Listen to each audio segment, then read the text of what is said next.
So guys మనది headlight direct అయింది కదా, ఇగో హెడ్లైట్ డైరెక్ట్ అయింది.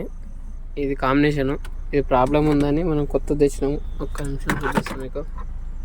ఇది ఉంది కదా, ఇది కొత్త తెచ్చినాము.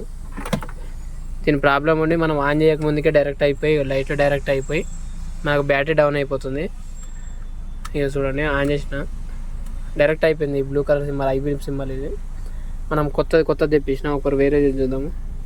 దీనివల్ల మనకు బ్యాటరీ కూడా డౌన్ అయిపోతుంది. చూడండి, ఇది చేంజ్ చేద్దాం ఒకరిగా. కొత్తది తీసుకొచ్చినాము, ఒకరు చేంజ్ చేద్దాం. ఇది చూడండి అన్న, ఇదైతే ఫిట్ చేసిన. లైట్లు అయితే డైరెక్ట్ వస్తలేవు. ఒకరు ఆన్ చేసి చూపిస్తాం మీకు. ఇగో ఈ లైట్ మనకు డైరెక్ట్ అయిపోయింది. ఐబీఎం చూడవచ్చు. ఈ లివర్ ప్రాబ్లం ఉండే మనకు, కాంబినేషన్ లివరు. దీనివల్ల కూడా బ్యాటరీ డౌన్ అవుతుంది. ఇది డైరెక్ట్ అయిపోయి మనకు లైట్లు డైరెక్ట్ అయిపోయినాయి. ఇప్పుడు ఆఫ్ అయిపోతుంది చూడండి. ఆఫ్ చేసి ఆఫ్ అయిపోతున్నాయి, ఆన్ చేసి ఆన్ అవుతుంది.